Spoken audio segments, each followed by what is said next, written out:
It looks shiny. Oh my god. Yes, it's shiny.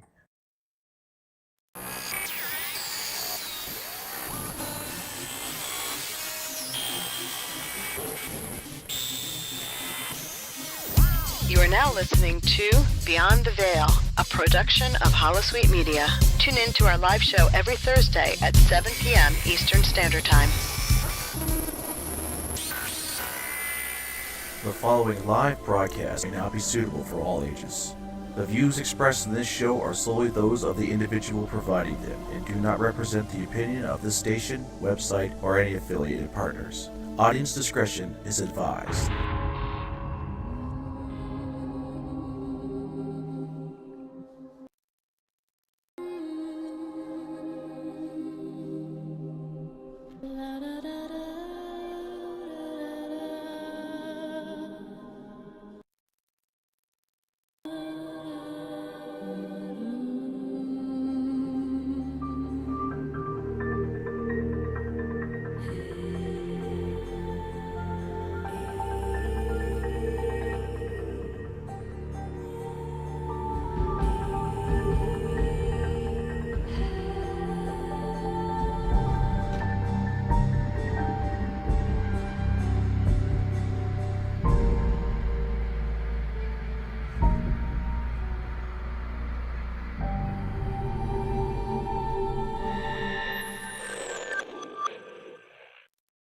Hello and good evening there, Secret Worlders, and welcome to episode 104 of Beyond the Veil, The Secret World.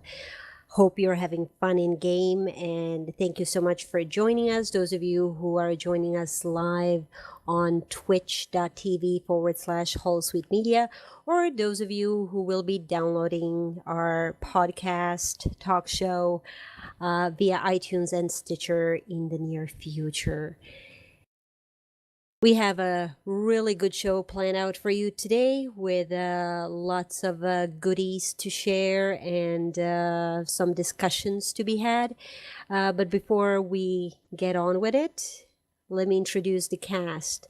First and foremost, who do we have? We have Dash. How's it going, Dash? I'm good. How are you, Antita? I'm super duper. And just so you guys know, I'll actually post it on Twitter later on, but Dash made me the coolest birthday present. And you'll be able to see that. It is freaking awesome. Thank you so much.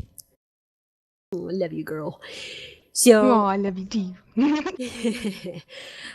oh my god, oh my I'd god, buy oh my tickets to god. that.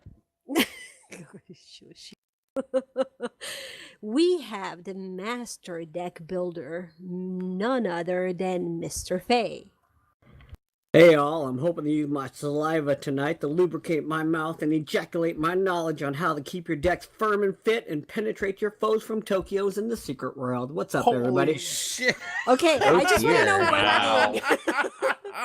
Man, that was a mouthful. Holla! I want to know one thing though. Did you write that down or did you just like blurt it out? Oh no, I had that written down this morning. I ain't that crafty. I've been working all day. Working all day. Yeah, He's been someone's working gotta do something. that. A I've little bit been of working on tonsil my deck hockey all happening day. there, eh? Da-da-da-da. So I take it you're good. Yeah, I'm good. A little bit tired, but I'm good. Yay. Next up we have Galactrix. How are you, Galactrix? I am good as well, thank you. That is super duper to hear. Gigabyte, what's up, man? How you doing, Antina? I am doing good. How are you doing? Yeah, not too bad, thank you. Not too bad. That's good. Then we have Myth. How are you, Myth? I'm really good. I just logged in to the game and I have like over 3,000 stoke points. So I'm going What on a is that in shopping the spree background? today. Oh my god, that sounds like one of those Aussie pipes in the background. Can you just like hold your mic open for a minute because I want to hear that? Oh yeah, baby. Oh yeah. That must Oh, be yeah. my mic, because there's nothing going on. That's Yeah, what it totally you think. sounds like it did Jerry Do. Gerudo, yeah. Yeah. And that voice that you heard just a moment ago is Rowan. How are you, Rowan? Howdy, howdy. I'm doing great. How are you? Oh, wait, you already answered that. Never mind. Yeah, funnily enough, ever since you started asking Xander that question, everybody now asks me, "How are you?" I do appreciate it, though. But Oh, good. we're all good. We're all feeling great. And maybe you're asking yourself, well, why are you feeling that great? Do you know something we don't? And kind of, yeah. Because a little birdie tells us that something is up on the test live. Holy shit. Yeah. This is the second episode in a row she forgot about me. Hi, I'm Xander. Oh, you know why? Who's that Because you're strange man? red. I know. He's recording in TeamSpeak and he's red, and I was going down, like, getting like, okay, the first one is Dash. Oh my god, I'm stuttering. Yeah, fail on my Hi, plate. I'm that guy that broadcasts this show. Yes. I'm sorry. My apologies. What about the other again. dude down there? That dude with the do?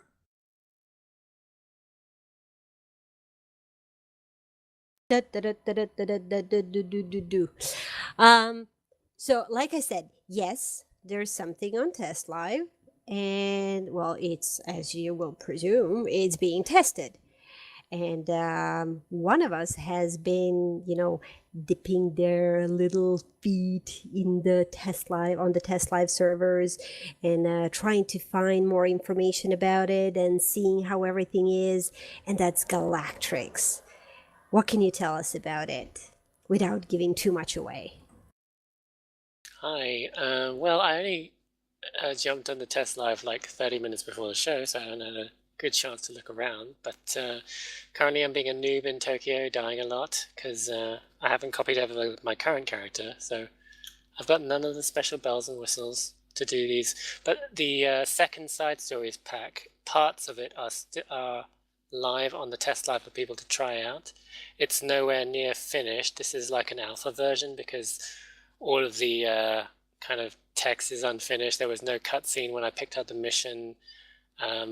My instructions for this tier are enter text description here, which I assume is because they haven't actually written the description. So I randomly stumbled upon what to do just by running around. Yeah, so far it looks pretty cool. They've changed some bits around in Kaiden because of, they put extra mission stuff there. So it's starting to fill out the place. You said it was kind of empty looking before, but now there's stuff all over the place. Oh my god, there's stuff. Yes. Well, we kind of expected that. Sorry, Rowan? It says stuff and things. Yeah. For sure. But we kind of expected Tokyo to fill up as more mission packs and more issues. Well, all the, issue 10 is introduced with new missions as well. So, yes, it's going to fill up and we're going to have tons of stuff to do there. Not like now with just a few missions. But hopefully... the side stories, there's been a lot of speculation based on what was said in the last game director's letter on the forums. People have speculated there that some people have taken what Joel has said as the mission pack will actually come out at the end of August. And some people have took it to mean that the dev team are going to be back from their holidays in August and will start working on that. And then, it's going to drop sometime in September. So, what do you guys think? Being that it's on Test Live now, are you like holding on hope that it will actually be in the item store available for purchase at the end of August? Nah. I doubt it. I would doubt it. It usually goes 2 to 3 weeks out. Yeah, seeing it the way it is now, I think there's still a lot that they need to work on. Like I said, there's not even any cutscenes or mission description text. Although this could be an older version, you never know. They could have it all ready to go up their sleeve, ready to patch the next day. Who knows? Yeah, I but still we have. I still Yep. say mid-September. Yeah, me too. I imagine they put it on the test live server this way so that you can catch the early bugs. Yeah. Yeah, that's the whole Well, isn't point. there a Of, chance that the game's actually farther along than Test Live? Yeah, could Because be. they did that with the last issue too, where they put it up and left a lot of it out, and people thought it wasn't as far along as it was. that is true. Well, I guess we'll just have to wait and see. Because let's not forget, I'm pretty sure that the dev team didn't just, come from their holidays and then just started working on them. Pretty sure that there's at least a smaller number of people who have already started working on the mission pack back in July or maybe even earlier. Based on their availability and previous issues coming out and stuff like that. So yeah, hopefully it will be available, say, the next month. So Yep. that would put it around about mid-September, as you guys have mentioned, Gigan Galactrix. So hopefully that's going to be the latest date that it's going to come out. But the good news is it is there. So anyone who would like to test it, but remember, you go there to test it. Like Galactrix said, you're there to catch bugs, to test it out, push it to the limit, see every nook and cranny there, check everything out, do unusual things, do cartwheels in weird places just to see if there's something weird happening. Because there's a number of bugs that have been discovered in such a way. So if you would like to head on to Test Live servers, you do need to be a current subscriber or a grandmaster in the game. All right. Otherwise, if you are not a subscriber or a grandmaster, you will not have access to Test Live. In going on Test Live, you also have the option of actually copying your character from the live server onto the test server, and that takes it's basically click of a button, and it takes about half an hour for your character to be copied onto the test server. On the test server, even if you do not, sorry, car passing by. So even if you do not have your character, you have fate there, and it can provide you with all sorts of end game stuff that you can then use in order to equip your character. So hopefully in the next month, fingers crossed. Fingers crossed. It does look like a pretty good set of missions. It's slightly more than Love and Loathing, I think. Let me just check. It looks like there might be 6 missions in this pack. There's like 3 achievements you can get, and one of them gives out a clothing reward item. Ooh, there we go. I want a man-sized Manikawa. Uh-huh. I couldn't think of anything off the spot. I think I'll we let should you- give him a kimono. I'll let you wonder what the item is. Oh, no, sashimono, especially for Xander because he hates them. Yeah, exactly. But the only thing is with giving me one doesn't mean I have to wear it. No, to make you wear it, to like stick it on your back. You know what would happen then, right? No. See you later. See you issue 11. Yeah, bear in mind, if you come to Tokyo, you're going to get spoilers. So, on the test live, that is. So, be prepared to see stuff unfinished. Mm-hmm. You won't probably get the full effect until you get the real thing, but, you get to see, if you want to see the next kind of stuff right away, this is a good chance. People have complained on the forums that it's only subscribers that get to go onto Test Live, and this is the thing. This combats spoilers because there's free-to-play players or buy-to-play players who just bought the game and just want to play the rest of the game for free if you subscribe. That's fine. That's absolutely fine, and you're welcome to do that in the community. Obviously, there is no subscription required, but there has to be, at least at the end of the day, some perks to being a subscriber. There are, not that as much as there probably would like to be, but there is enough, and one of them is going to Test Live. That, and it also stops people from being a free-to-play player going to the Test Live and playing an issue in its entirety and not buying it in the actual live game. People do that. There are hordes of players out there that solely play the game on test servers. Get around the whole subscription base. True. Yeah, I get that. That's fair. Yeah, there's been a lot of, not a lot of, but there's been a couple of threads on the forums where some people were upset over it and posted, and then the entire community, or the vast majority of those who responded, just reiterated their support for Funcom's decision to limit test servers to subscribers of the game.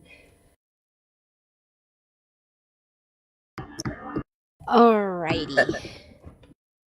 I just wanted to add one more thing, that even without the Test Live bit, I find subscription to be more than worth it. Yep, you get a whole bunch of perks for subscribing to the game, and if you really like this game and you do play, even if you are one of those players who kind of jumps from game to game, buying this game for life, you will get your money's worth pretty fast, because there's so many different perks that you get with it. In my opinion, it's worth it. It's a topic that we've already covered before, I believe, so we're not going to go into that right now, but what we will get into is, as you know, there's been a lot of new players starting the game, and there's also been a whole bunch of not newcomers, but players who have returned to the game after being absent for a year, or some even haven't been in the game since beta or since summer of 2012. So they're returning to the game, and there was one question that particularly caught my attention, and that was, is this game worth it? No, they woke me up. Hi, Sally. And that question was, is this game worth it if you only play solo? This question was posed on the forums, as I said, by Cap Trench. And it kind of got me to think,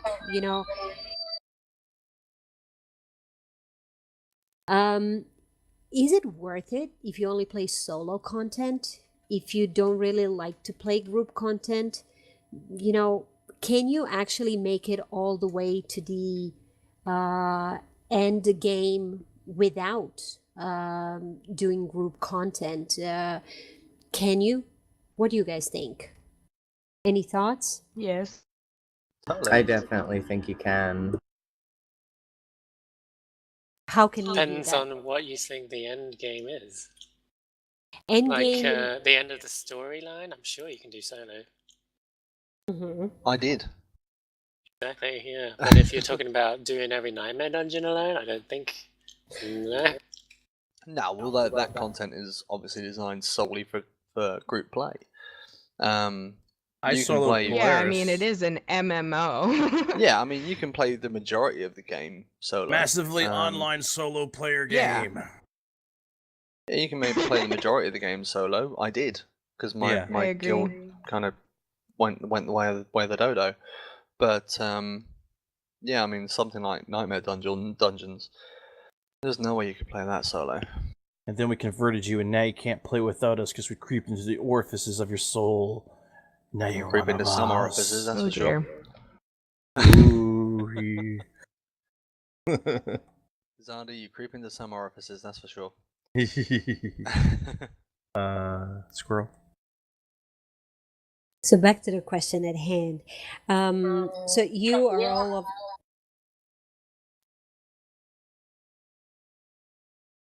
So the question was also brought up, not so much because of can you play this game all the way to the end of the current storyline, but also when it comes to gear. And can you actually obtain gear that would normally you would see during group content? Can you obtain it through other means in the game by playing solo content? Any thoughts? Well, yes and no, I suppose. You can If obtain you- some of that equipment. I'm sure you can. Like, they put in a way to do that, like scenarios. So if you get a whole bunch of Oreos by doing scenarios, then you can buy that purple gear that you can't upgrade in the Venice. Like last time that you guys were saying, like, so how are the scenarios going to prepare you for Tokyo? Well, if you're in blue gear, then you can buy purple gear by doing scenarios. That's right, and let's not forget Yeah. that there's 4 issues out right now. Yes, well, you have to buy them with the exception of issue 8, because you can actually get the Oreos with the free scenarios and then purchase. Of course, it's going to take you longer, but you can eventually purchase 10.1 purple. Is it a Waste Talisman? Yeah, I Yeah, think it that's is. it. Yeah. So that one, even people who get into this game buy to play, yes, they can do that. So they basically play for free, and yes, they can get 10.1 content. Sorry, not content, talisman. So, which is one of the end game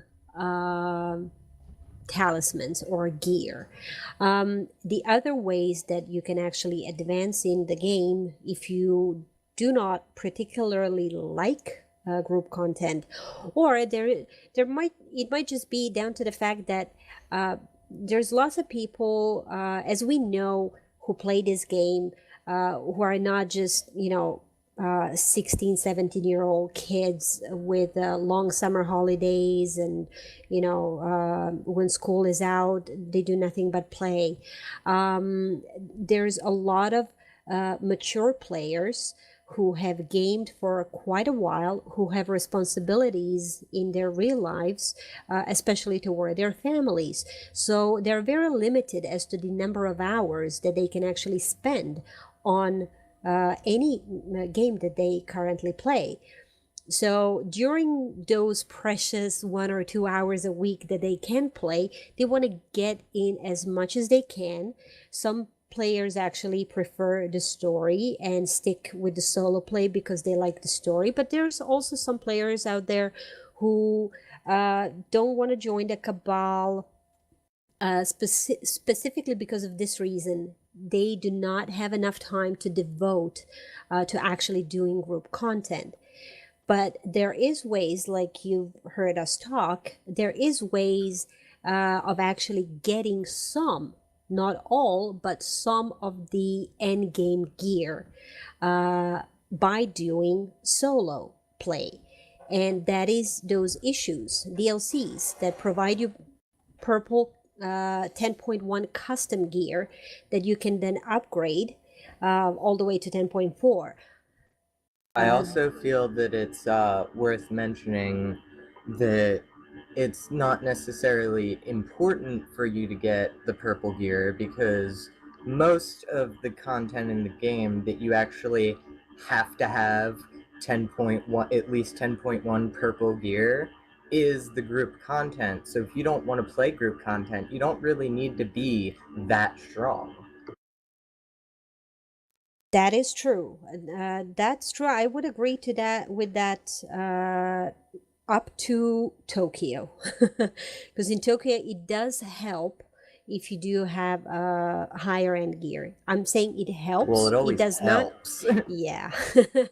But at the end of the day, it's down to the deck and your abilities as a player to adapt to new situations and new fights and new mobs and new mechanics in the game. So that's going to be the major factor in determining how well you're going to do in a higher level.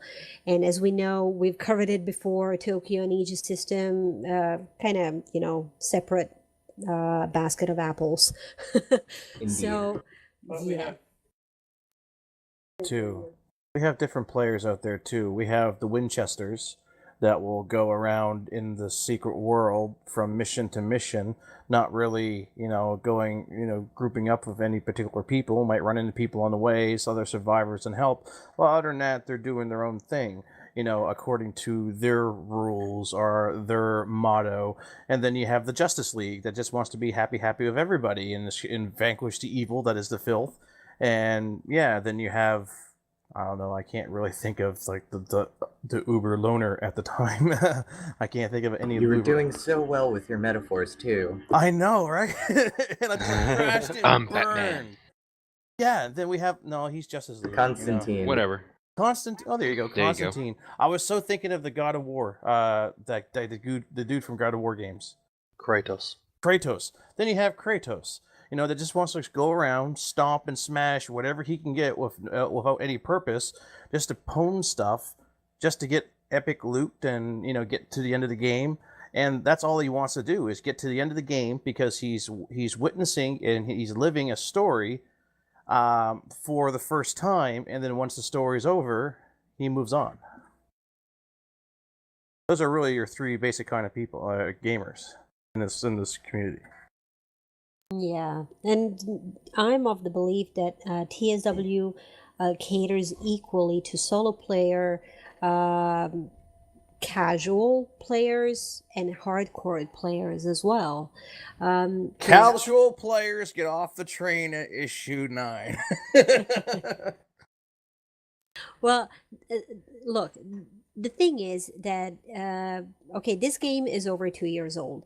We still have people who have been in the game since the opening, July of 2012, who have up till now not completed their ability wheel to 100%, simply because they enjoy the story, they enjoy the role-playing aspect of the game. They find a great group of people to interact with in that way. So in between, questing and doing the story missions and stuff like that, that's what they're after. They're not so much after the best possible gear that you can get in the most elite dungeons or nightmare dungeons or raid. They take care of different other things. Rowan? Well, I was one of those people that that I still haven't finished the ability wheel. I am not subscribed, and that has somewhat to do with it because with the subscription you get a bit of an XP boost. Yeah. And so that obviously helps people, and the regular players, and that's fine. I mean, there you're subscribing or you're one of the lifers, then and if you want the XP boost, the funny thing is that completing the wheel is not necessary to enjoy the game. I would say more than any other game, there's no true end, especially to this game, especially when they're trying to, pile on things like the augment system and the Aegis. Although I don't have any experience with Aegis, and I don't know what points get devoted to it or anything. But I would agree with I guess what's been said before. I mean, if you're here to play a game and see a great story and just really experience something that's really cool, you can solo the whole thing. You're not going to get everything you're not going to get to all the content. You're obviously not going to get to the group dungeons, or the elites or the nightmares, if you don't want to.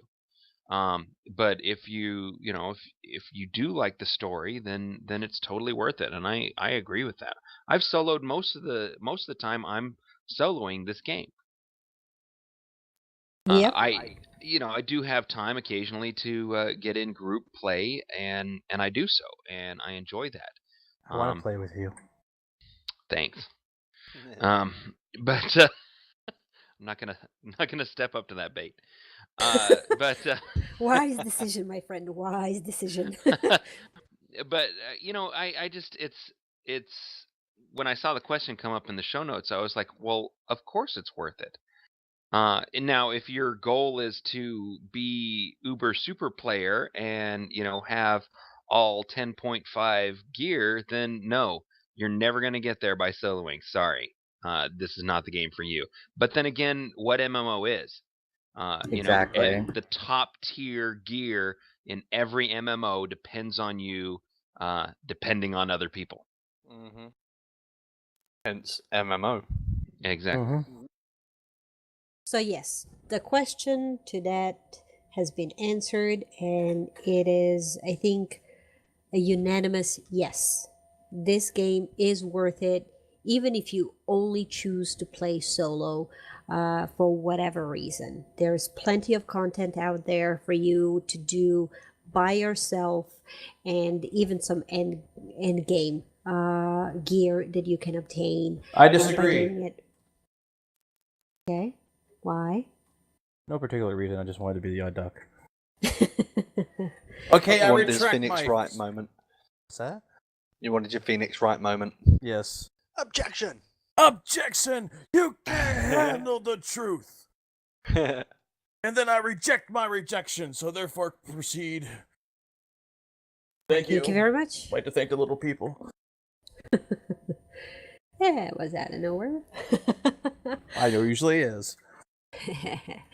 So yes, the TSW caters to the needs of a casual player with very limited time to play as well.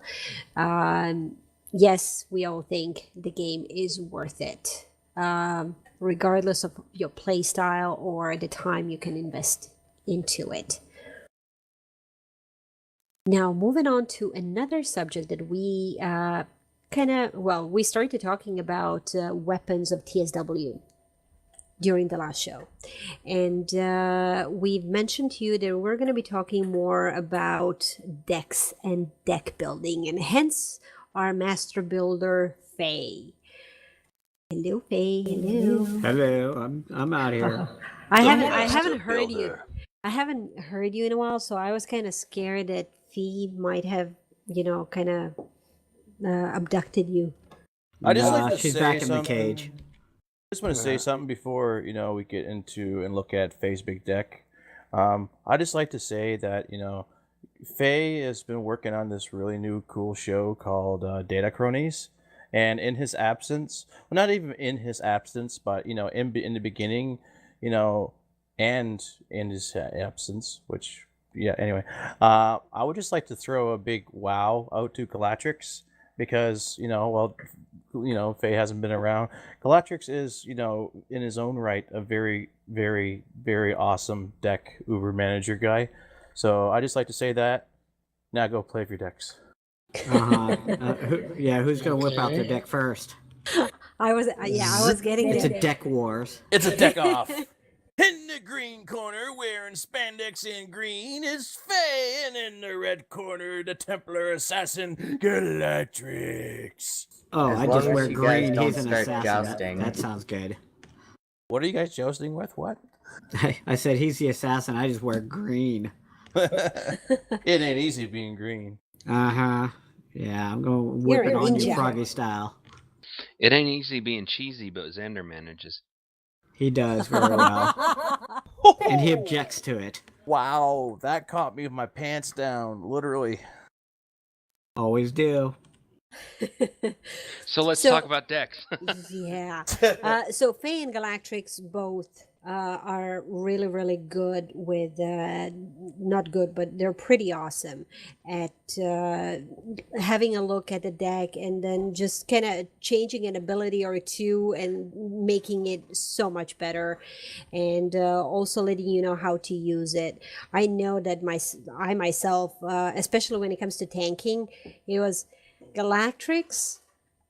He was the healer initially, and I was the tank. So whenever I needed, like, he couldn't heal me, my health was dropping, he would always advise me on the best abilities to put on my deck as a tank. And I know that every time my deck would get better and better, and it's like, yes, this is great.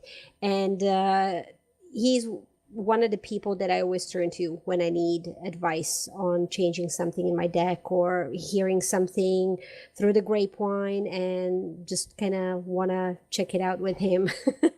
So, guys. Can I earn the show's adult rating for the episode? No. No. I'm kind of scared where he's going to go with this. Welcome to the secret world where even girls have decks. Wow. Damn. I even made Mrs. Spade laugh. That's right. She's in the background shearing our dog. So, guys, what for you makes a good deck? Who's going to go first? Doesn't matter. You want to go first, Galactrix? Or you want me to take this one? I'll just say, first thing that popped into my head was synergy. Like, a good deck works, all the powers work together to create some kind of effect that you want to do. Like, whether it's survivability or super DPS or, great healing. If you have a good deck with lots of powers that work together, then you're solid. Yes, I definitely second the synergy. One example is a lot of times when you're looking at building decks, and this doesn't even take a master deck builder to understand, is read your abilities. If they say that they concentrate on impairs, or they concentrate on afflicted, you really want to line up your passives, which you can take, once again, a lot of people don't know, you can take from any one of the weapon trees to complete your deck. So if I have something that says if a target is afflicted, something will happen, or it will place an affliction, I will have a passive that says when something happens and somebody's afflicted, when something is, impaired, it will do something else, extra damage most of the time. So that's what we're talking about when we talk about synergy in decks. You want to make sure everything lines up. I mean, even I have a few passives that it will say, oh, when something, when it hits, it will become weakened. And then I'll have another passive that says when you make your target weakened, so you can actually play passives off each other to do more damage as well. You don't have to rely on just your decks to do that. Your passives will play off of your active abilities and so on. Can I just jump in there just quickly? You just reminded me of a good point there, Faye. Just so people are aware that if they are working towards a deck that does include any of those sorts of status elements or anything like that, there is the ability search in your ability wheel, and you can just type in that one thing like afflicted, and it will bring up everything that contains that word. So it makes that getting that synergy that much easier. But I will say you do not want. It's fun to play around with your decks and make like an all impaired deck, but most of your creatures, there are creatures out there that will be immune to impairs. So you always want to mix things up. You always want to have 2 or 3 different things that could happen, because you don't want to get yourself in that situation where you're killing everything. You hit this one guy and you're like, why am I not killing him? And then you have to read on his target that he is immune to impairs, and you're like, oh crap, I just built an all impairs deck. That's right. And I just want to add to what you guys have said. When it comes to synergy, a lot of the times people read the end game guides, like what you should have, what kind of stats you should have for your deck as end game deck. And they read, for example, that penetration should be, say 750, and they put something that takes care of penetration as one of their passives or even more passives. And then it turns out that their penetration rating is not really up to par. They're just starting to build that. They've achieved that hit of 650, but their penetration is still lacking. So, if you have passives that are going to play off of your penetration chance, the chance is that you're not going to get anything out of those passives. So this is where that synergy that the guys are talking about comes in play, where you basically have to play off your active and passives off of each other in order to create this synergy. Everything has to work in unison. Everything has to complement one another. So it basically creates this closed circuit where everything works in unison. Everything feeds off each other, and in the center of it, it's you just dealing damage or healing like crazy, or tank, being the best tank out there as you possibly can. Yeah, I don't want everyone to get scared away when she uses numbers like that, because as we were talking before, if you're soloing, then those numbers don't necessarily mean as much. That's and right. really, if you're starting out dungeons and you're not nightmare moding the dungeons, really they say usually if you're DPS, they say 400 pen, 400 hit, and that's not too hard to achieve. But if you're soloing and you're at that 10.1 gear, you should be roughly around that range, and you can get the boost from the passives to help boost that up. So it says, if you apply weaken, you get an extra pen of 200 or whatnot. So you can fix that. But for the solo players, don't worry about the crazy numbers until you decide you want to start stepping into nightmares or raids where those numbers really do take effect.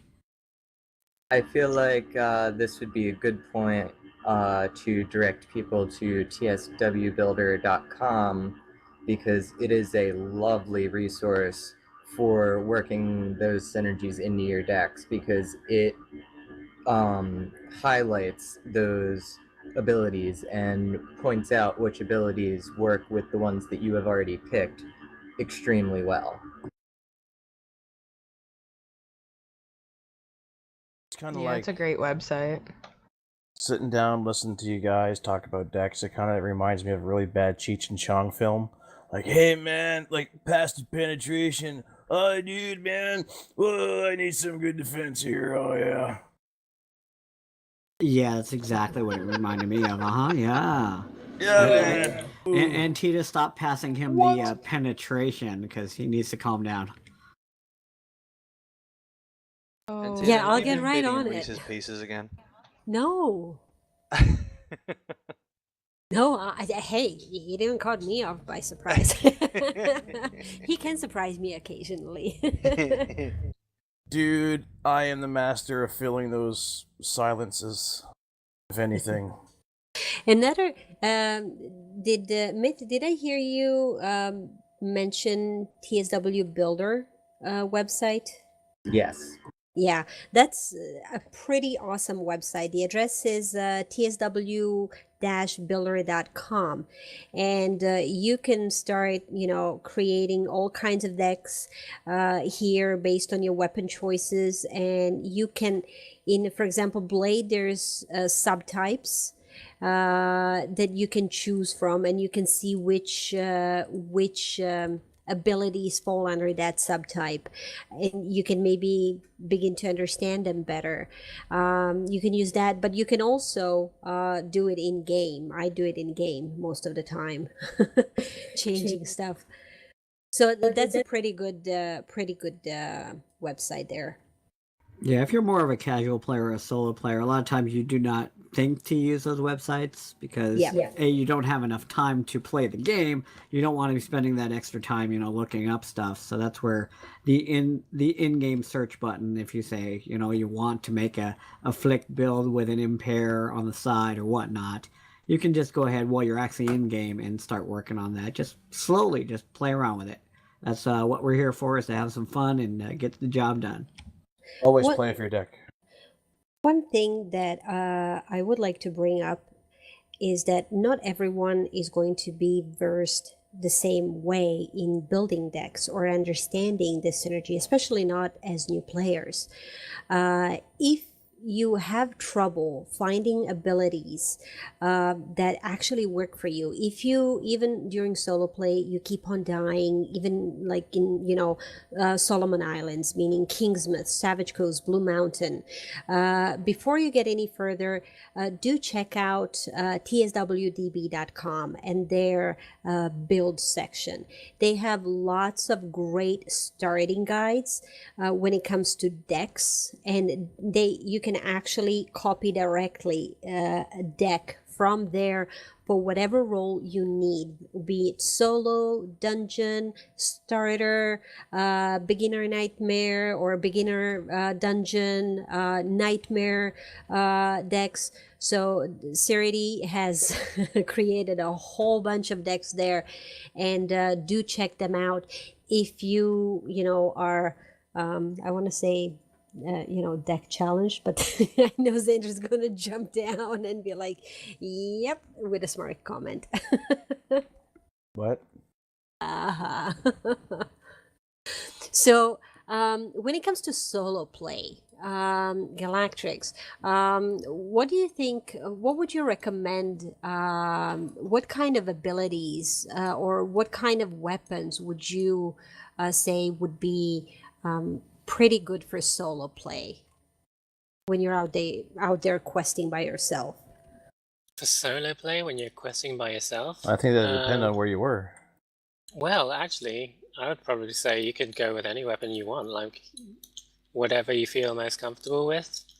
There are probably ways you can use that to your advantage. Like, I usually go around with like a fist and a chaos build, like for melee, but I could easily just switch to pistols and shotguns if I wanted to, and just go around blasting people and they'd still die.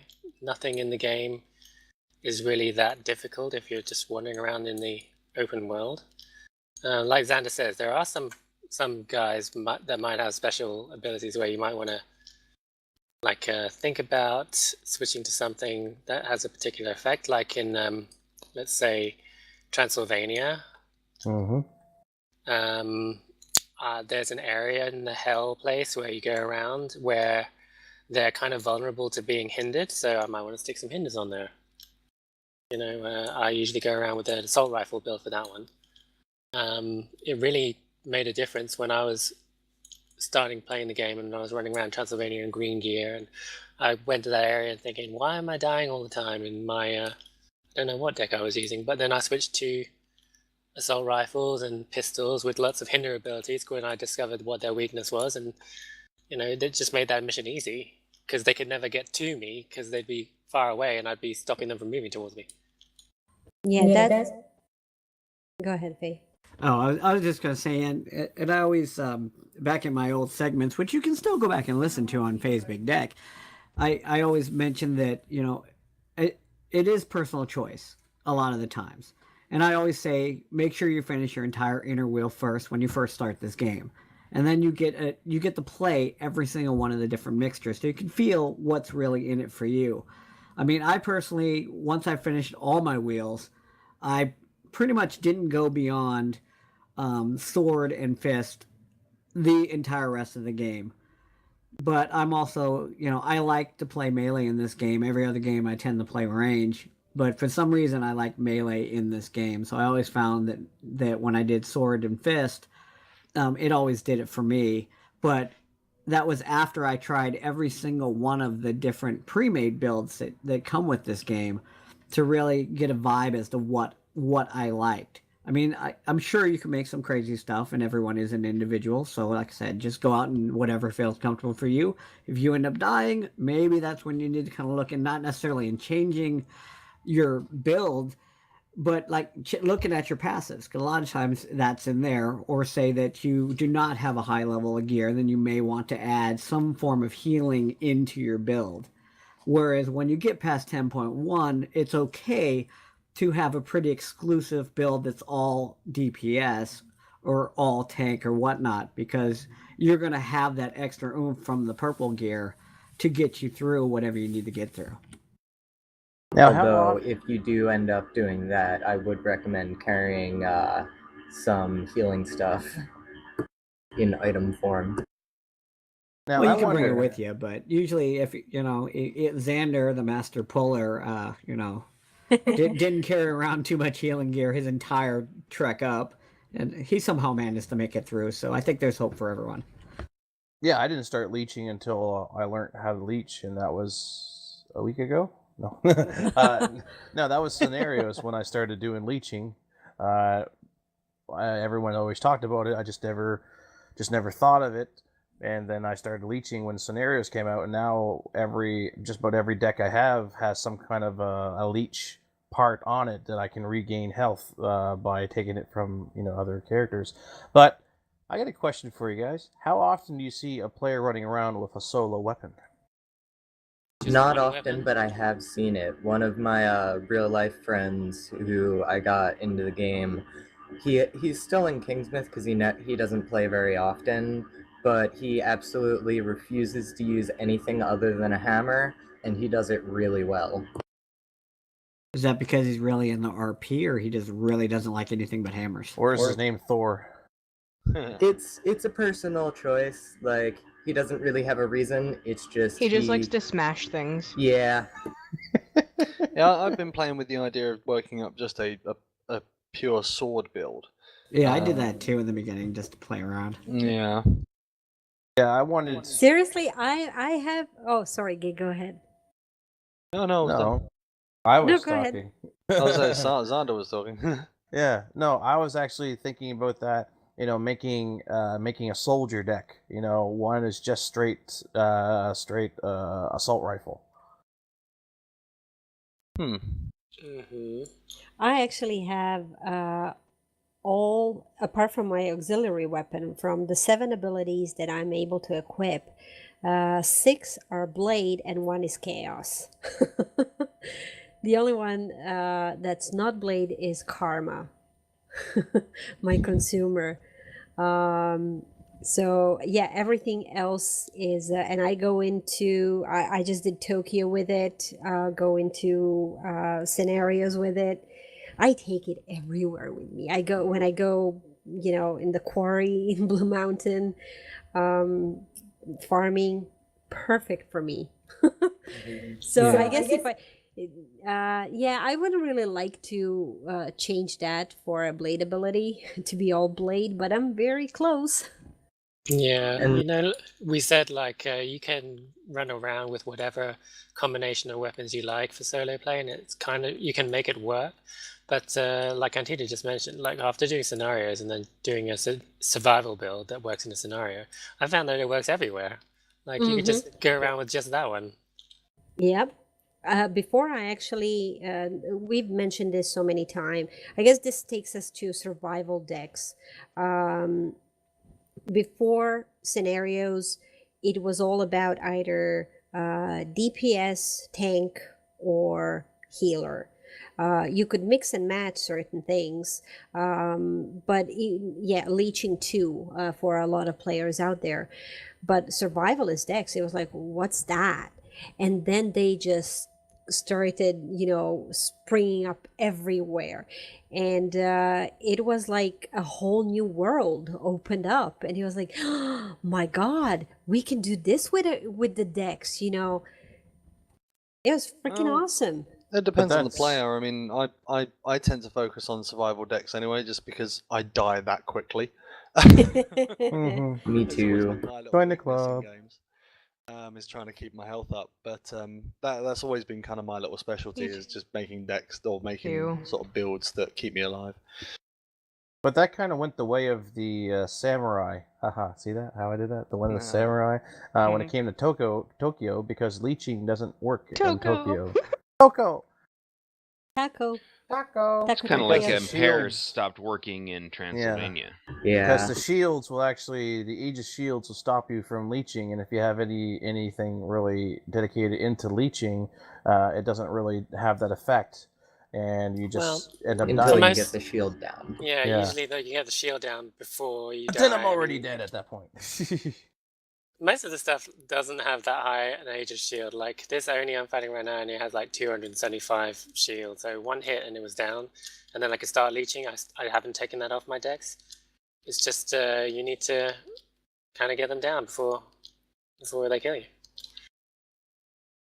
Yep, that I is also true. think that until people really wrap their heads around the whole Aegis thing, I think that we might see an increase in single weapon builds because that'll help with the people having difficulty switching between the Aegises on two different weapons and not suddenly not being able to use half their abilities.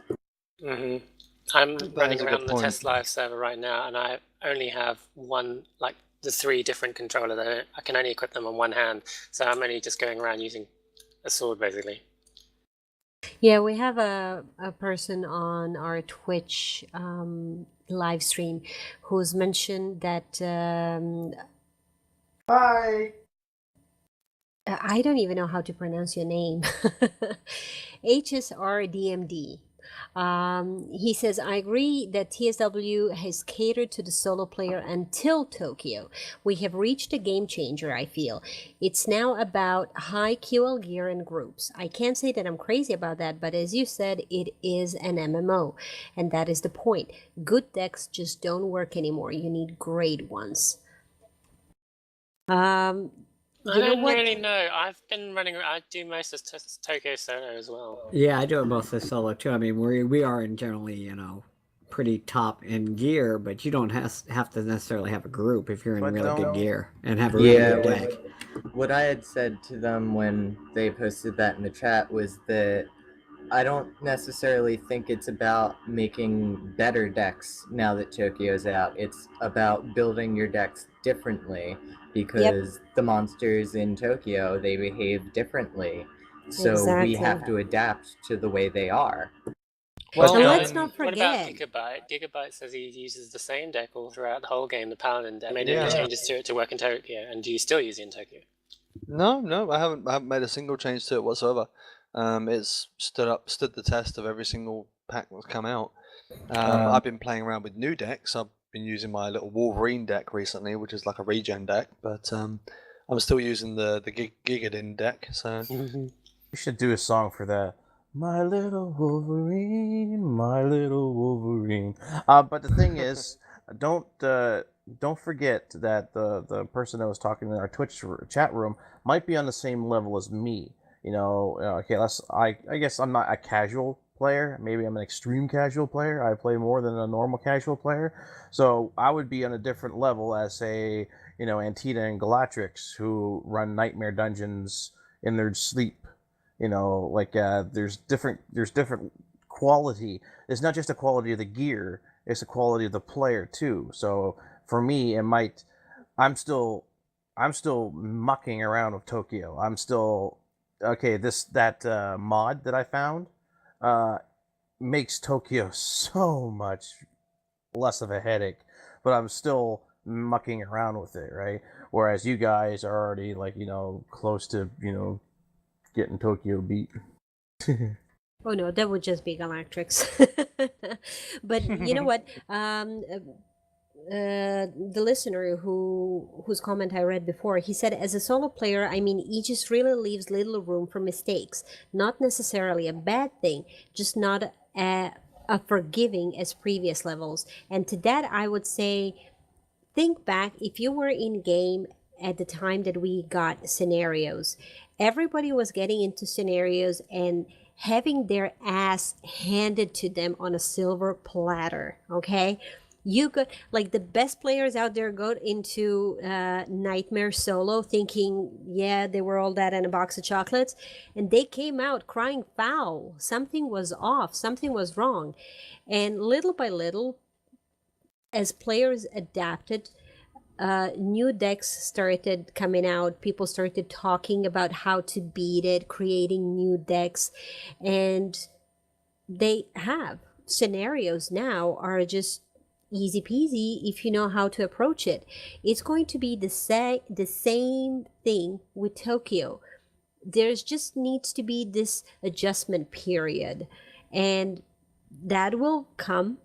It's here, and it will pass. And we'll conquer Tokyo players with QL10 green have gotten into Tokyo and done majority of the contact. In actual fact, Galactrix and I were testing out. I was there just as a backup, but he was in QL10 greens, right?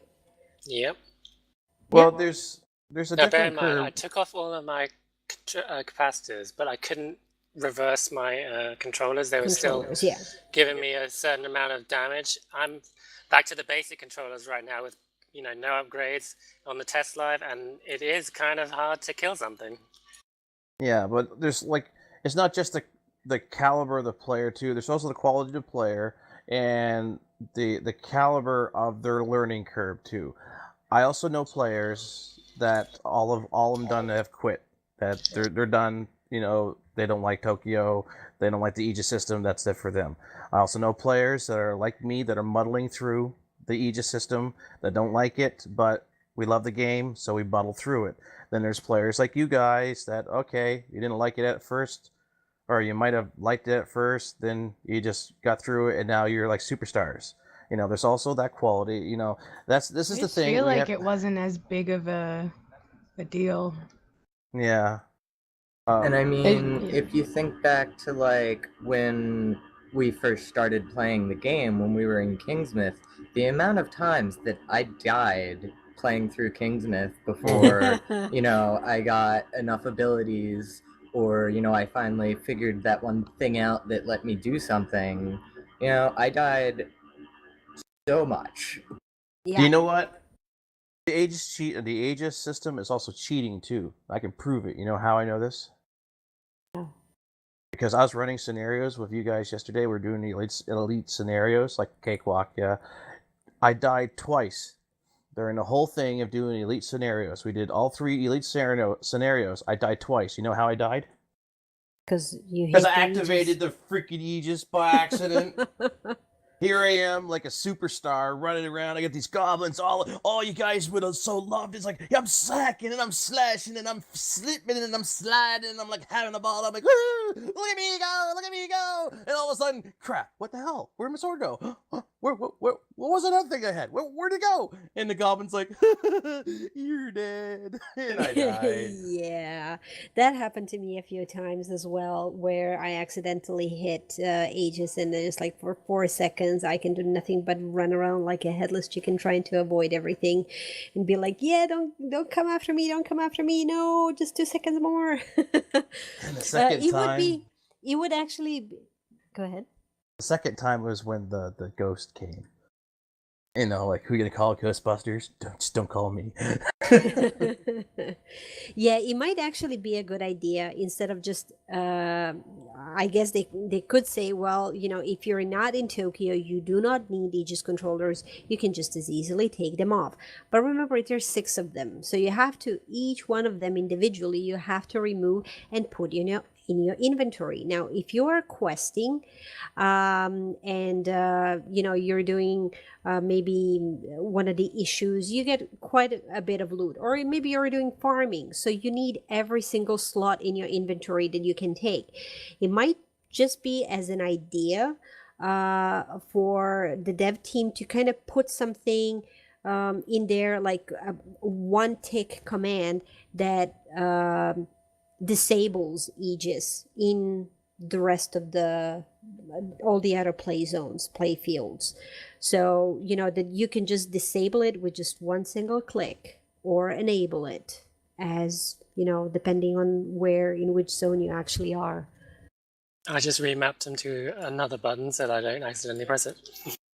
Yeah, I think I'm gonna have to do it to at least move it, not put it as 9 and 0.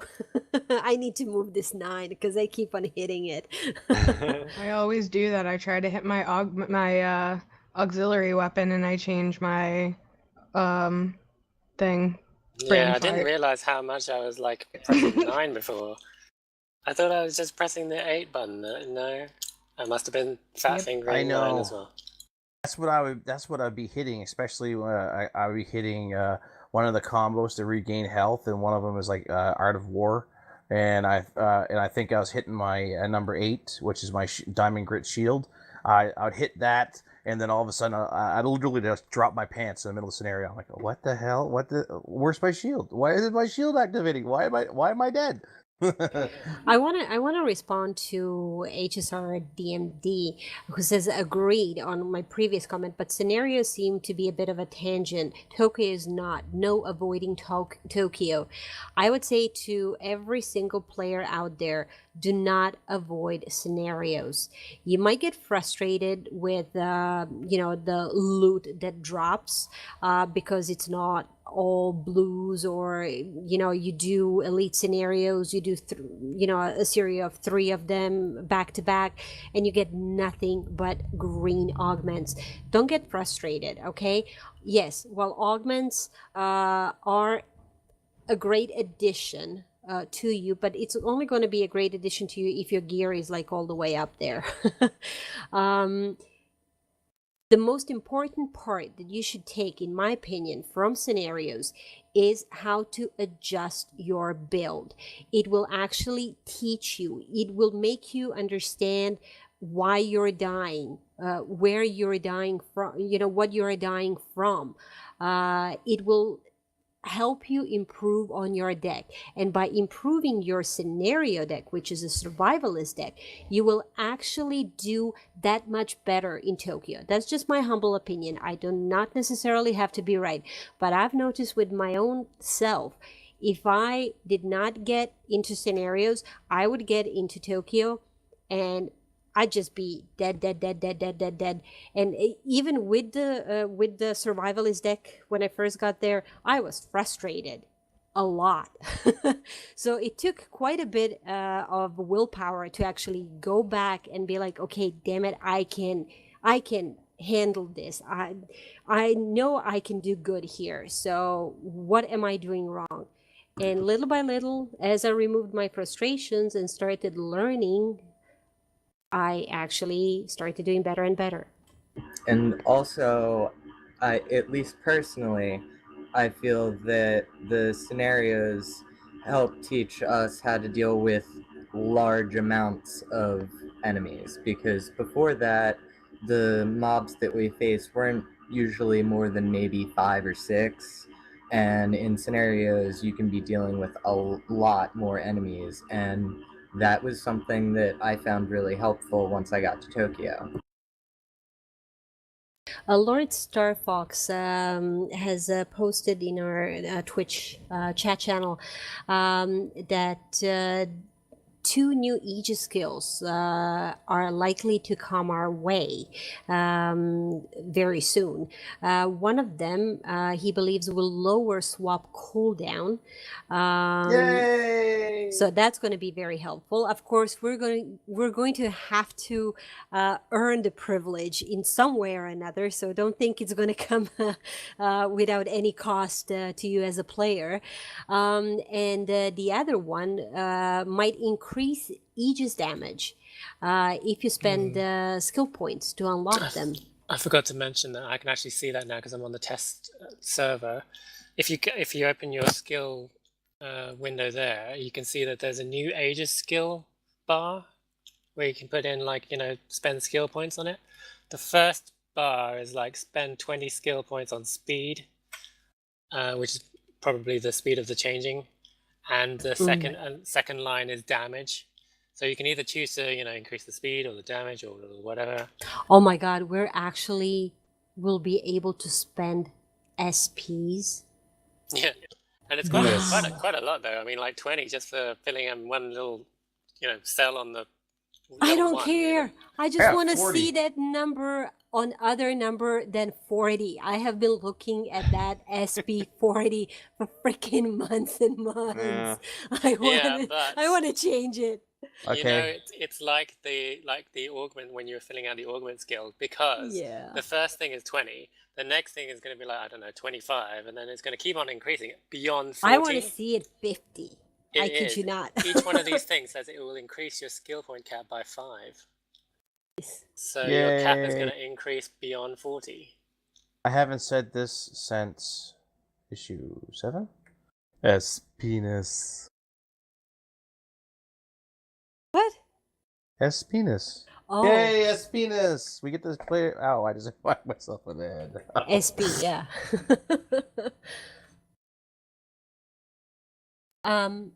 Lord Starfox further posted that regarding the Aegis skills, currently it's planned to have 10 ranks each, and getting there will remove the Aegis cooldown entirely, and the other increase damage, Aegis damage by 10%. And those would probably allow players to level those skills outside Kaidan to make it easier for them. So, yep. Hey, you know what? There's hope for everyone who doesn't like going into Tokyo, who dislikes Aegis, who hates Aegis. There's hope for you guys yet, okay? But do remember, Funcom and TSW's devs have taken quite a bit of slack over Aegis, and they have pretty much kind of taken it on the chin, all right? They weren't getting, very defensive. They've let the players, speak openly about their even hatred of Aegis. But let's not forget that Tokyo is not done yet. They have said that they will introduce different things for Aegis, and we have only received 1/3 of it. All right, or even if we just received 1/2 of it, there's still more things to come. So before we actually start, bashing it again, let's just wait for everything to come our way, and then, we make an educated guess based on what is in front of us, a full product. Just wait until issue 10 when all the mobs start getting Aegis weapons. Ooh. That would so suck if their Aegis weapon was different than their Aegis shield. So you had to swap out on the fly. You'd like that, wouldn't you? Oh. No. Shame. Well, they're presumably we will have Aegis shields at that point too. There doesn't seem to be much point in having Aegis weapons on the mobs if we don't have any way to defend ourselves. Yeah, we were supposed to get Aegis shields in issue 10, I believe. Yep. Because when they upgrade, they get their shields in 9. We have to learn to defeat their shields. In issue 10, they get Aegis weapons. We get Aegis shields. In issue 11, they get weapons and shields. In issue 11, we're dead. Yeah, because we're I'll gonna be the get guy- group content, and everybody's gonna be running home to mama. I'll be the guy hiding behind Galatrix. Galactrix is going to be our Kaidan savior, right? Yeah, I think his silence speaks volumes. But okay. So, is there any other thoughts before we move on? I think it's all been said. Yeah, we've had quite a number of shows to kind of discuss Aegis. Yeah. I'd like to say hey to all the people in the Twitch chat room. It's good to see all kinds of cool people hanging out with us, chatting away, and giving all this really good opinions. That's what this show is all about. All the people in the Twitch say yeah. Yeah. Yeah. Hey, we'll give something away to the first person that says yeah in the chat room. That's not part of the cast. What are we gonna give them, Antita? Tell us. Damn. I quit. Yeah. It will have to be a surprise. Maybe one of the in-game clothing items. Yeah. So in 7 seconds. There you go. Sarf. There you go. So, yeah. You have to post your in-game name so that I know to whom it actually goes to. We're gonna send it to you in the mail, in-game mail. What? Yes. I can post it directly to you over Twitch. because that's going to be a Soon, code. TM. Yes. So anything, Faye and Galactrix, with regard to weapons, like we kind of stepped away from there and entered into Aegis in Tokyo once more. But to go back to the weapons and synergy, we've talked about solo decks and survivalist decks. There's also more specific dungeon or raid decks. Those are, of course, centered around the three roles, major roles: tank, DPS, and healer. And then we have leecher, and then we also have, ad control and stuff like that. So, what do you think are the best weapons to be used for pure DPS? For pure DPS, mostly I would say like assault rifle, shotguns, stuff like that. If you're going to go kind of a pure DPS thing, a lot of times, at least in the beginning when I was first looking into dungeons, they didn't like too many melee DPS. I don't know if that's changed since it's been a while since I've been in a dungeon. So I would always have to put on some form of a shotgun and assault rifle deck when I did that, versus, of course, the decks I actually like to play with, just because in the beginning, until you met people that liked you and knew who you were, you kind of had to go with the flow to get into groups. And that's, for a lot of casuals getting into it for the first time, you kind of have to look at what's hot and what's not. I'm hot. I would say elementalism. Yeah, certainly for for single target, like and such. absolute pure DPS certainly for elementalism. single target, definitely. A lot of people are saying that if you want pure, like the highest numbers of DPS that you can get, it's a melee build like that has fist and hammer maybe, because there's an ability called like Reckless from the fist that gives you like 10% extra damage, and there's a really powerful hammer ability called Molten Steel that does insane numbers of hits when you really high DPS, because it gets a critical power boost. So like I've seen people go in there and get like 5k DPS, like crazy Yep. numbers. Yeah, but one thing I would like to add about melee DPS, especially in dungeons and raids, if you're still learning, you might want to choose some form of ranged or magic. Keep your distance from the tank, because if you do not know the mechanics of the fight, you are going to end up dead quite a number of times, because then the tank, in addition to taking care of the boss and possible adds, also has to take care of possibly you and where you are standing so that you don't get cleaved. And then they have to make a choice whether they actually have to turn the right way and kill you, or not move and kill the rest of the group. So do pay attention to that. Like Galactrix said, those are really powerful decks. But I would only advise those people who actually know the mechanics of the game, who know where the boss is going to be, where the tank is going to be taking the boss and the adds, and how the entire progression of the fight is. Do not use melee DPS decks for dungeons until you have mastered that.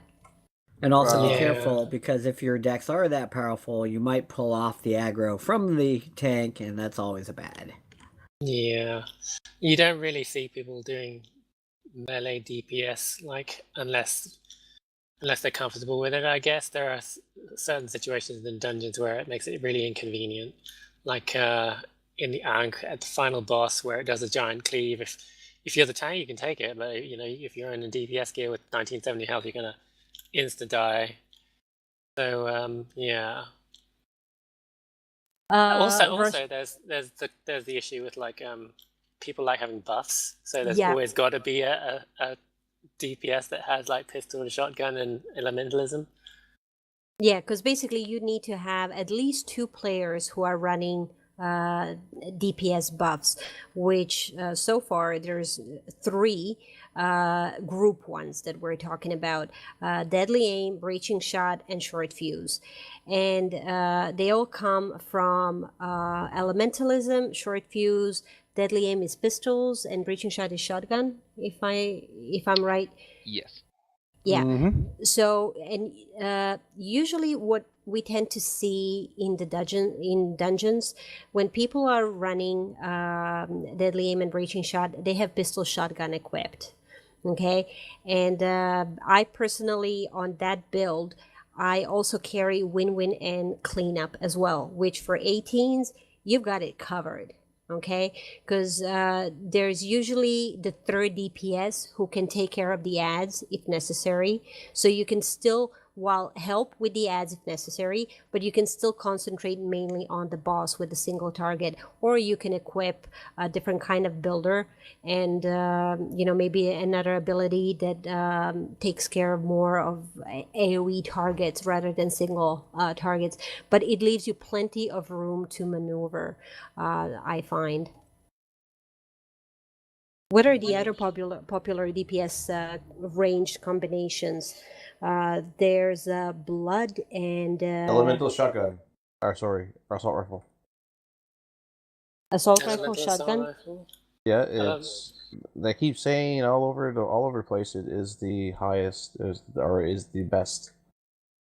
Well, that's what I don't know really. I see. That's the problem I had when you said what's the best weapon for pure DPS, because I thought any weapon you can do with DPS. I mean, like you might think something like blood magic is like, oh, it's slow, it's to do with like heal, like damage over time, dots and things like that. But actually, there are abilities like Bloodshot, which is like you can just spam really quickly, fast attacks, and that's what I use for DPSing in dungeons. It's Yep, yeah. and it does a huge amount of damage as well.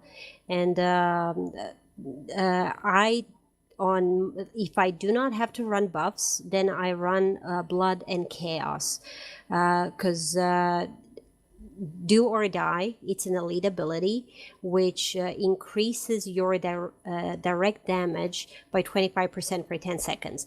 So if you do quite a bit of damage to start with, you can imagine how much more you're actually going to be seeing your damage increase.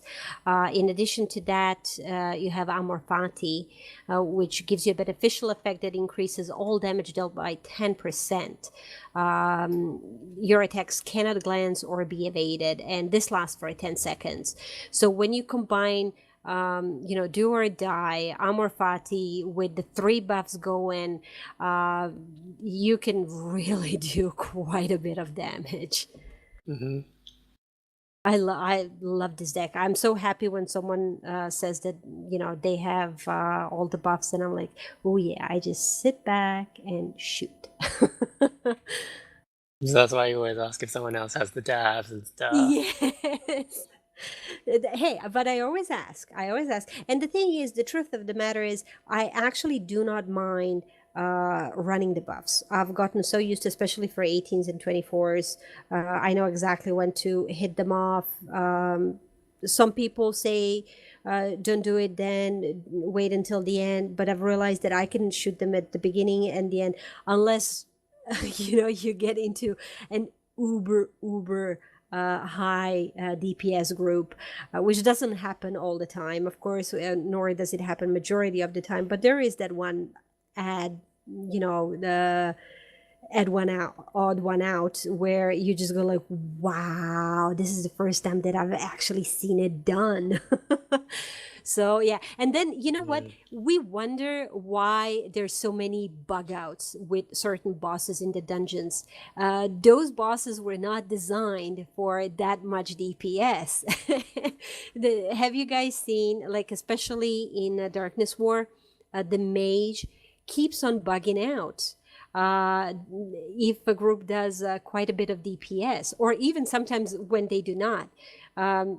there's just a bug, and we had the mage stay all the way up there on the rock, and the ads kept coming. The boss was not coming down, and nothing we did would actually get him to come down, and we kept killing the ads. The ads kept coming, and then in the end it was like, yeah, okay, I guess it's a mass wipe. I had There the was nothing else opposite we could effect. do.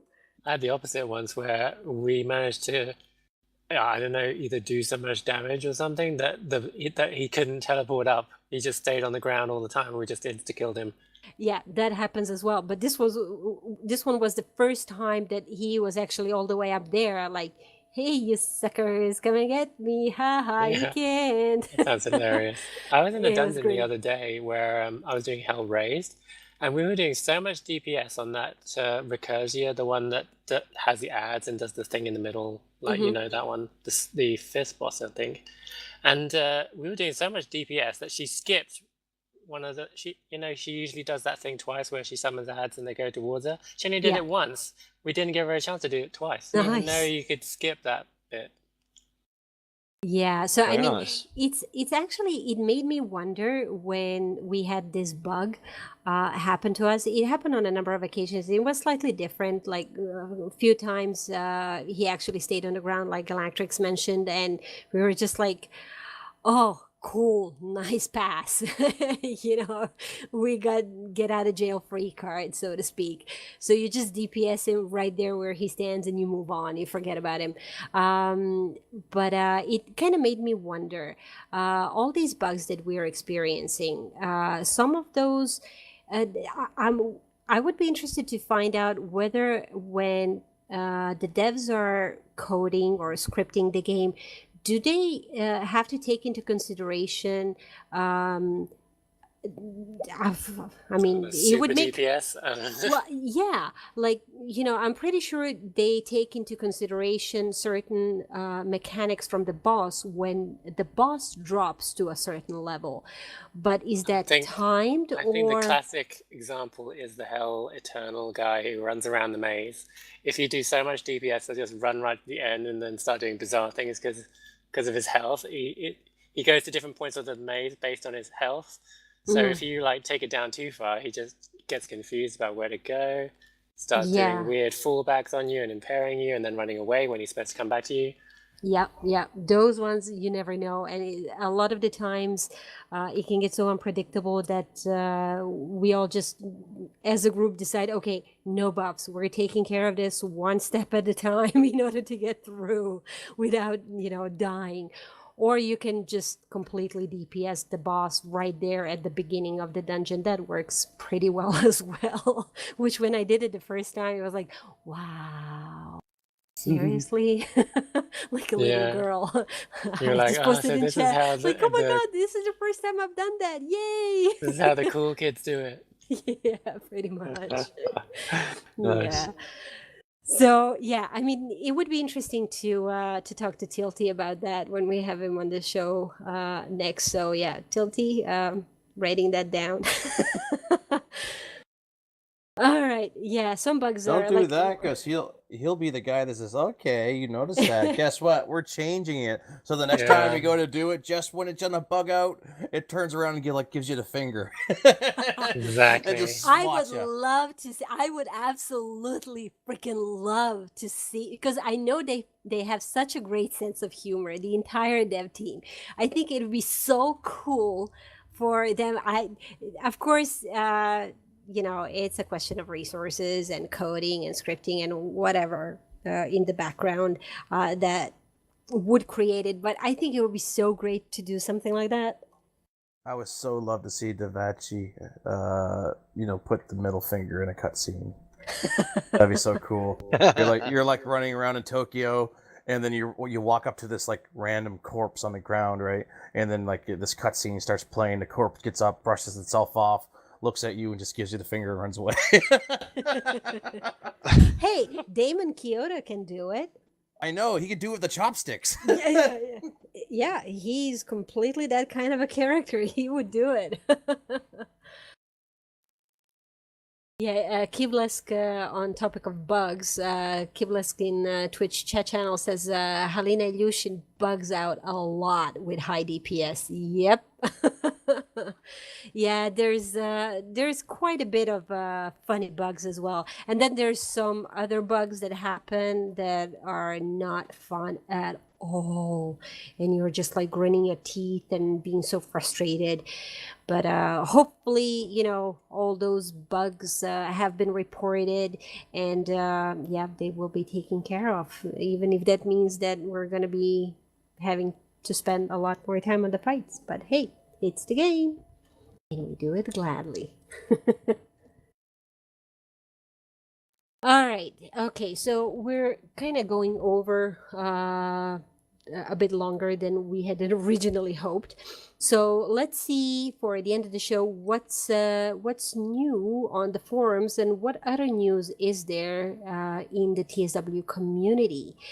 And something that caught our attention as well this The week community is, dance-off right here in Argotha? yes, that is pricky. That is pretty fantastic. Thank you guys for joining us all, and look at you guys. Yeah, everybody doing Gangnam Style. We should do this like a contest every week. Have a community dance-off while we're doing the show, and the best dressed, the cast picks one, and we give them a prize. That we can do. Yes. That would be pretty awesome. So there, you guys try to pick one. We can start it today. While you guys are munching over that, like I said, there's a new add-on for TSW on Curse and Dash. It's called what? It's called Deck Picker. Hooray! What, nose picker? What? Deck Picker, which sounds even dirtier. Hey, Faye, do you have a deck picker? No. Comment. I have a deck picker. Picker. So Oh, what is dear. this add-on about? This add-on it's kind of hard to see more of the details because the picture isn't very good. It seems to be another deck consolidator where you can click it and pick a deck you've saved separately from the in-game given deck that we have that doesn't have very many slots. You can also change how it looks, which is nice, and you can organize it by different types of decks, which is also nice. A lot of people do have Viper's deck manager, so this seems to be something similar, but some people prefer different types of UIs and customization, so maybe this will be other people's favorites. Sounds interesting. The feedback on the forums is also pretty good so far. There's also been some suggestions made to the creator, and he's already incorporated some of them into this deck picker.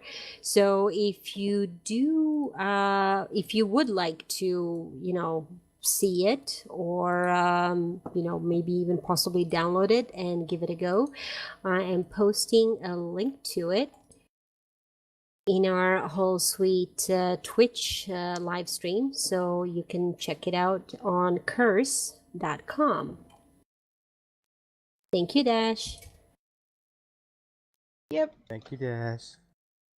And now we also have a couple of announcements when it comes to the PvP tournament that we had last week with its theme shootout at the OK Corral. What can you tell us about that, Myth? Okay, so this PvP event took place last weekend in Saw, and it was pretty successful to all accounts. The participants were limited to only wearing QL10 plus green gear and signets, and there were no augments or auxiliary weapons allowed, and the only skills that they could use were pistol actives and miscellaneous tree actives, so like, turn the tables and such. But they could use any passives that they liked, and played looking the part as well. Everyone dressed like cowboys. And Saturdays, the winners for Saturday were for the shootout at the OK Corral was Balakor. The last guy in standing was Lugra. Marlboro Man was Gremmel. Sadie Hawkins was Shavona. And Burt Reynolds was Daddy Les. And Dallas Cowgirl was Celia. I don't know what any of those categories were, but those were the winners. Hooray. Hurrah! Yay! Congrats to all of them. And Sunday's winners in the same order for categories were Jaguar, Aid, Ode, Snaffa, ARNBJORN, and Critty. Sirity, yeah. That is pretty awesome. I'm glad to see that, the PvP community has time and time again created their own events, and they really struck a nerve with the crowd with this one, I think, because it was so much fun to, limit yourself to something, one particular thing, and then having to work within those limits and come up with something pretty cool that will kind of, put your enemies to shame. And I'm glad it went so well. Another event that is coming up is by tswdb.com. Right, Rowan? Yeah, they have. This last weekend they had two events. One was a Dress to Kill event, and the other one was another PvP event at Stonehenge. Everybody loved it, and they're interested in having more. They've announced two new events: Lethal Investigation and another Stonehenge PvP event that will take place at the Lethal Investigation, I'm guessing, is going to take place at Eldwick Park in London on September 14th at 10 a.m. GMT, which is 6 a.m. in the morning, obviously in the morning, Eastern time, in the Arcadia Dimension. And to participate in that, all you have to do is join the hashtag TSWDB chat channel and find out about it. And they have those sorts of they have those events on the forums if you need more details. Pretty sweet. TSWDB.com has organized a number of events already, and they have all been very, very successful. So if you can, especially you guys in the States and Canada, if you can get up in the morning, or maybe you're insomniacs playing the game all night, you never know. So now before we go, did you guys pick who the winner is? I put mine in the chat channel. Yeah, same here. Although we should probably do that again because that's a lot of scrolling.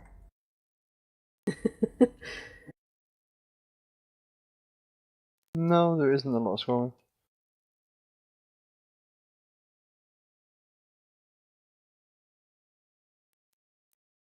Alrighty, now I just have to find them.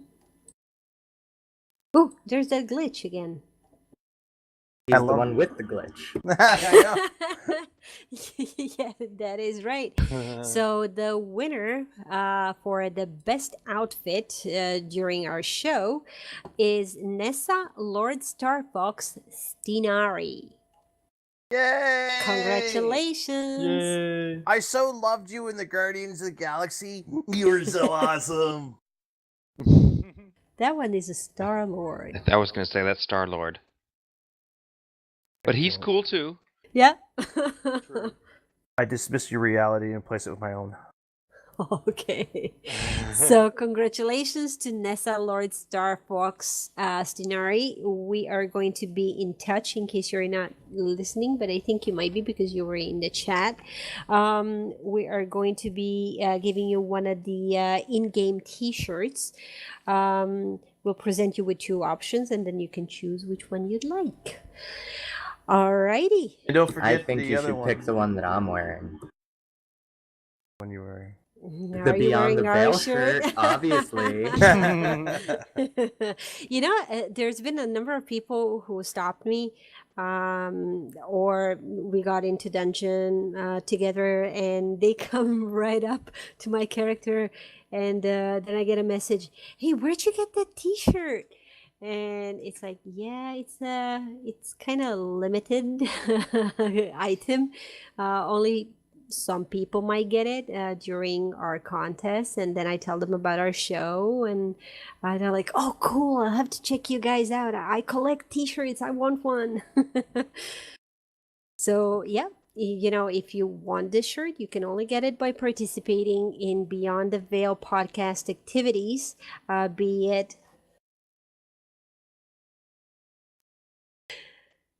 it during the show or during one of our contests. So do check us out. Keep on listening and keep on watching our Twitter feed, because there's times that we just feel like giving out a prize for something and at random. Oh, Guardians of the Galaxy flashback, sorry. I also feel like there should be an honorable mention for Jim Huck Jackson for most look-alike to Xander in the competition. Where? Really? Where? Next to Dash in the conga line. Oh. Okay, I second that. And I Yeah, started definitely. this show, so it pulls weight. Yeah, it's kind of hard for Xander to find a lookalike. He did find one, a freaking spitting image of his character, and Right down to the eye I patch. see Xanders Yeah. everywhere. Really? Oh my God, I you're see Xanders scary. everywhere. You are scared. You and him are scaring. Okay, we're gonna give him a prize just for the hell of it, because I can say stuff like that, right? He's a lookalike, yes, but he's not a spitting image. Okay, I'll give you but that. but in the 2 years I've been playing this game, I've only ran across me twice. That was once in the stimulations. Stimulations. You mean And- Sunken Library? And once I didn't here. go through that. Hey, you ran it with me. Yeah, I missed. Wait a minute, Simulations. Xander, What? you're not a dragon. No, but I got the foot massage. All right. Okay, so are we done giving out prizes yet? Close the show before they want to give out Before more. we run out. All right. Okay, so that was it for tonight's show. Hope you guys enjoyed some of the discussions that we've had. Feel free to comment on anything. You can catch us on hallsweetmedia.com. You can see all our, or the majority of our latest podcasts, Beyond the Veil podcast. You can also catch other Hall Sweet Media shows and podcasts over there. You can check us out on iTunes and Stitcher as well. Download and listen at your leisure whenever you can, on the way to work, on the way home, you know, at work if you're bored. So there's various different things and ways that you can catch us and listen to us. But most importantly, stay in game, play the game. If you're frustrated with something, let us know. If we can hook you up, we can help you out, and we're there for the community. If you have an event that you would like to advertise, drop us an email, send us a line in-game via forums, Antida. We will advertise it. And don't worry, it's not going to cost you a single pax. We do it for free. All right. So wherever you are at this particular moment, or, you know, in the future when you're listening to us, hope you're having fun in the game. Enjoy it. And we will catch you next week. Bye. Bye. Bye. Later. Bye. Bye.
Thanks for tuning in to tonight's broadcast of Beyond the Veil, a production of Holosuite Media. Join us next week at 7 p.m. Eastern Standard Time, and be sure to check holosuitemedia.com and iTunes for our remastered shows and more. You can follow us on Twitter at BeyondTSW. If you have any questions or comments, please send us an email to beyondtsw@gmail.com, and join us next week at 7 p.m. Eastern Standard Time for another episode of Beyond the Veil, a place where hilarity always ensues.